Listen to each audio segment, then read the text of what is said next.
அரைக்கீரை எப்படி கடையுதுன்னு பார்க்கலாமா? ரொம்ப ஈஸியான முறையில் கடையலாம். சிறுகீரையில் தண்டும் போட்டு கடைவேன். இதில் ஒரு கீரை மட்டும்தான் கடையணும் அரைக்கீரையில்.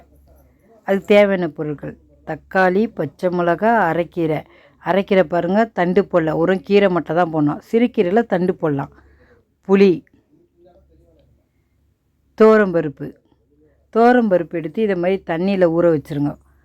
ஒரு 10 நிமிஷம் 15 நிமிஷம் ஊற வச்சுருங்க. ஊற வச்சுட்டு நல்லா இதை மாதிரி கையில் வச்சு பிசைஞ்சு கழுவிடுங்க. பாருங்கள் எவ்வளோ அழுக்காக இருக்குது, அதனால் நல்லா பிசைஞ்சு கழுவிடுங்க. கடைப்பருப்பாக இருந்தால் 3 விசிலில் வெந்துடும். ரேஷன் பருப்பாக இருந்தால் 4 விசில் விடணும். இப்போ நல்லா இதை மாதிரி கழுவிட்டு 2ஆவது தண்ணி ஊற்றி கழுவியாச்சு. அவ்வளோதான். நல்லா கழுவிட்டு பாருங்கள், 3ஆவது தண்ணி வெள்ளையாக இருக்க பாருங்கள். இப்போது குக்கரில் எடுத்து அந்த பருப்பை போட்டுருங்க. பாருங்கள், வெள்ளையாக கழுவி வச்சு குக்கரில் போட்டுருங்க. தண்ணி ஊற்றிடுங்க. ரொம்ப ஊற்றாதீங்க, கரெக்டாக ஊற்றுங்க. இப்போ குக்கர் வச்சுட்டு 3 விசில் நிறுத்திடுங்க.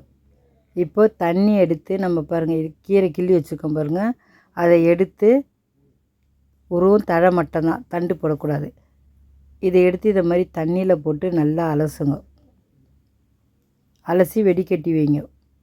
ஒரு பாத்திரத்தில் திருப்பி தண்ணி ஊற்றி அலசுங்க. இதை கூட 3 தண்ணி ஊற்றி அலசுங்க, இல்லை ஒரே மண்ணாக இருக்கும். 3 தண்ணி ஊற்றி அலசுனா தான் நல்லா வெள்ளையாக நல்லா அலசி மண்ணெலாம் போயிடும். இதை மாதிரி எடுத்து போட்டு இது பாருங்கள், இது மாதிரி போட்டு அலசுங்க, அப்போ தான் போகும் மண். தக்காளி, பச்சை மிளகாய். நம்ம புளி போடுறதுனால தக்காளி கம்மியாக போட்டுக்கலாம். இதுக்கு புளி போட்டு தான் ஆகணும். சிறுகீரைக்கு போட வேணாம் புளி, அரைக்கீரைக்கு புளி போட்டு தான் ஆகணும். அப்போ தான் நல்லாயிருக்கும் சாப்பிடாது. அவ்வளோதான். அலசி எல்லாத்தையும் எடுத்து இதை மாதிரி வெடிக்கட்டி வச்சுக்கோங்க. குக்கரில் பாருங்கள் 3 விசில் அடித்த உடனே நிறுத்திடலாம்.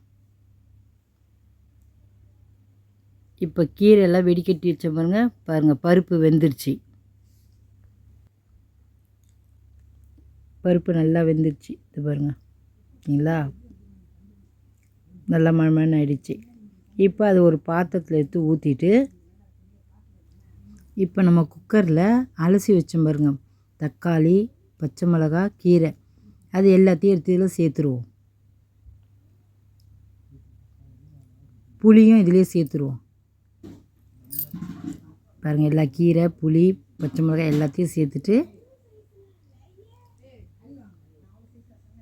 தண்ணி கொஞ்சமாக ஊற்றுங்க, நிறைய ஊற்றாதீங்க, போதும். கொஞ்சமாக ஊற்றிட்டு மூடி போட்டு திருப்பி ஒரே விசிலில் வெந்துடும்.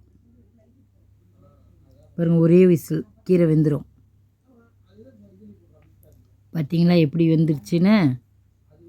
தண்ணி பாருங்கள் கொஞ்சமாக இருக்குது, கரெக்டாக இருக்கும் கடைஞ்சா.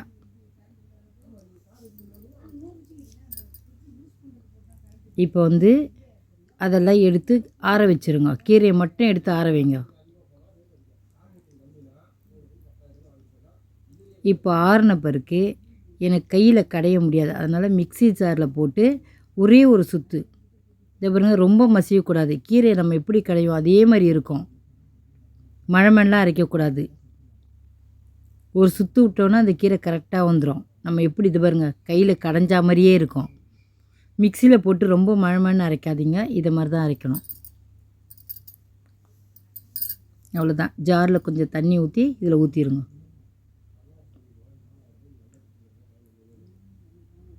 அவ்வளோதான். கொஞ்சம் திக்காக இருந்தது, இன்னும் கொஞ்சம் தண்ணி ஊற்றி கலக்கியாச்சு. இது கீரை ஊற்றி சாப்பிட நல்லாயிருக்கும். ரொம்ப கட்டியாக இருந்தாலும் ஒரு மாதிரி இருக்கும், அது தொட்டுக்கிறது தான் ஈஸியாக இருக்கும். இதை மாதிரி கொஞ்சம் தண்ணியாக இருந்தால் தான். உப்பு சேர்த்துருங்க. இப்போ எல்லாத்தையும் கலக்கிட்டு இப்போ நம்ம தாளிக்கணும். கடுகு, உளுத்தம்பருப்பு, சீரகம், இது 3 போட்டு தாளிக்கணும். அப்போ தான் கீரை நல்லாயிருக்கும். ஒரு பாத்திரம் வச்சுட்டு காஞ்ச உடனே எண்ணெய் ஊற்றிடுங்க. எண்ணெய் ஊற்றிட்டு கடுகு போட்டுருங்க. கடுகு பொரிஞ்ச உடனே உளுத்தம்பருப்பு சேர்த்துருங்க. உளுத்தம்பருப்பு கொஞ்சம் வதக்கிக்கோங்க. இது 3 போட்டு தாளிக்கணும் கீரைக்கு, அப்போ தான் ரொம்ப நல்லாயிருக்கும். சீரகம்,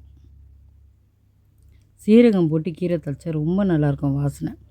அவ்வளோதான். இப்போ தாளிச்சாச்சு. இப்போ அந்த கீரையை எடுத்து அதில் ஊற்றிடலாம்.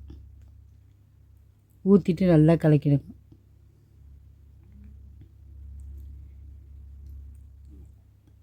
ஒரு கொதி வந்தோடனே இறக்கிடலாம். ஏன்னா நம்ம கொஞ்சம் தண்ணி ஊற்றணும்ல, அதனால் ஒரு கொதிக்கிட்டோம்.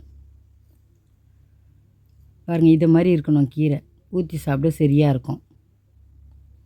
கொதிச்சிருச்சு. இப்போ நம்ம இறக்கிடலாம். அவ்வளோதான். ஸ்டவ் ஆஃப் பண்ணிடலாம். ஒரு கலக்கிட்டு இறக்கிடுவோம். ரொம்ப கொதிக்க விடாதீங்க. போதும், கொஞ்சம் கொதிச்சிச்சா அவ்வளோதான். தட்டு போட்டு இறக்கிடலாம்.